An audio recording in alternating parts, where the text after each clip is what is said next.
Workstation configuration. In this lesson, we're going to look at different ways that we can configure your Windows desktop and workstations to protect data. So let's go ahead and get started. Data encryption translates data into another form or code so that people with access to that secret key, formerly called a decryption key or password, can read it. Encrypted data is commonly referred to as ciphertext, while data that's not encrypted is called plain text. Currently, encryption is one of the most popular and effective data security methods used by organizations and individuals. Two main types of data encryption exist: asymmetric encryption, also known as public key encryption, and symmetric encryption. There are three different concepts you should be aware of associated with data encryption: data in use, data in transit, and data at rest. So let's talk about those in a little bit more detail.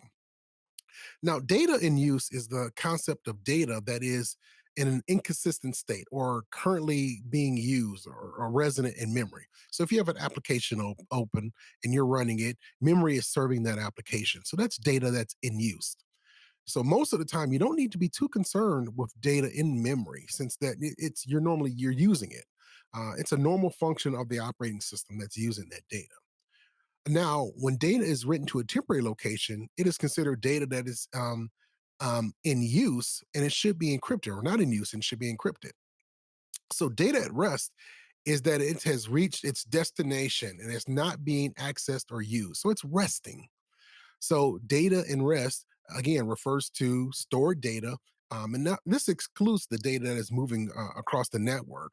This is data that is resting or not in use. Data in transit is that data that's transiting across the network. That type of data can be encrypted and protected as well. And again, data that at rest, that's data that's not being used. An important note here that when data is at rest and is not being used, it's stored, being waited to use, it's the most vulnerable state, and that needs to be protected. One way we can protect our data is by the use of strong passwords and password policies. Now, passwords is one of the best ways to keep systems safe. The practice of using strong passwords and educating users about strong passwords will keep your organization safe as well. Now, organizations have different password complexity guidelines. There are some parameters that are similar and some that are the same. Complexity requirements, length. Some organizations say 12 characters minimum, 20 or more if extra security is required. Character types. Some policies will allow you to use any one of these character types for your passwords. Also, there's expiration requirements. Again, this is based on the organization. Because of threat factors, compromise, loss, or stolen passwords, these requirements should be changed frequently. Now, Windows has a default of 42 days as far as your password need to be changed. Other organizations may have that time shorter, some maybe 30 days. Depending on the nature and sensitivity of that data that you're protecting or that organization, would be how the how the policies are aligned. Now, end user best practices. There are several practices that end users should follow to ensure that they're being security conscious and protecting their data and the organization's data as well. Now, there are a few that CompTIA cover that security professionals should know. And by all means, this is not a complete list. Screensaver locks or lock screens. When a user walk away, anyone can have access with the same privileges as that user. So that's why you would want to use a screensaver lock. And pressing the Windows key and the L will lock the screen. Or you can set the screensaver to activate after a certain period of time 5 minutes, 2 minutes, 10 minutes of inactivity. It'll come on. Or best yet, log off when it's not in use. When systems are left unattended, they become an easy prey for malicious users to access. But a system is logged off, all the running programs are terminated, including malware. There's malware in the system, and you log it off. Sometimes that stops that malware from evading other systems because it's contained to that one system.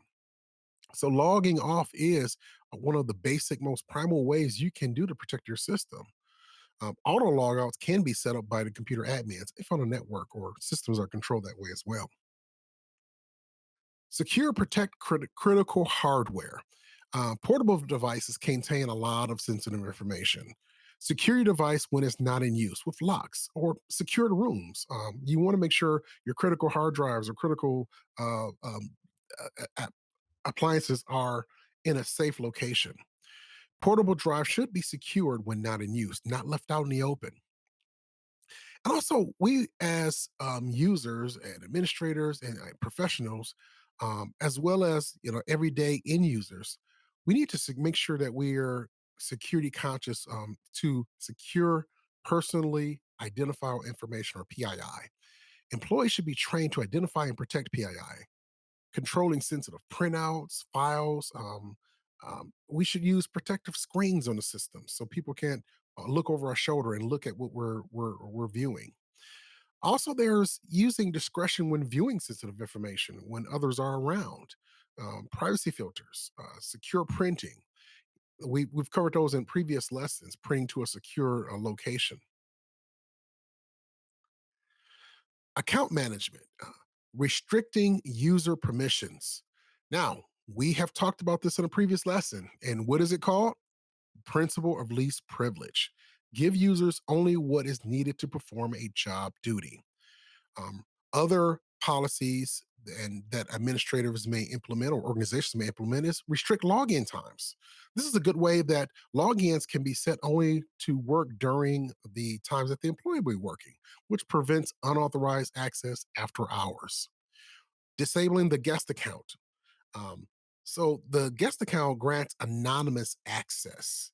That means it can't be tracked. It doesn't go back to a certain user or a certain user account. So this should be disabled, even though it may not give a lot of privileges, but you have anonymous access. Someone could get into the system and do a privilege escalation and use admin rights to do something a little bit more nefarious. Use failed logging attempts lockout. Limit the number of failed attempts before a lockout occurs. Valid users can explain why they, failed to log in. I mistyped my password, I forgot my password. Whereas unauthorized individuals, they can't explain that. But if you give them time, they'll keep trying and trying and trying and trying. So you want to limit that with some type of consequences as well. So again, this deters unauthorized users or malicious attempts. So change your default administrator's account. This is a huge weakness, because everyone knows what these default credentials are on certain equipment, certain devices. So we want to change those. Also, disable the auto run feature. Any media placed into a system will run automatically. Malware could be on that media. This could be a drop attack where someone drops a USB in a public place. Someone picks that up and say, "I found a USB, maybe some good information on it," and they plug into their computer, and there's a virus on it that attacks their system and other systems. So you want to display the auto run. Disable the auto play. Auto run is disabled by default, so malicious software does not start automatically. Autoplay asks you, what do you want to do with this new media? Um, does not start an executable unless the user clicks on it. Okay, in this lesson, we looked at different ways to configure the workstation to protect our data. We talked about also in data encryption and in different states of that: data at rest, data in transit, data in use. Password complexity problem requirements and rules, we talked about those. We also talked about screensavers, locking your system in that way, account management, and also removing the guest account, and different ways to protect data that's on our computers. I want to thank you for joining me in this lesson. I'll see you in the next lesson.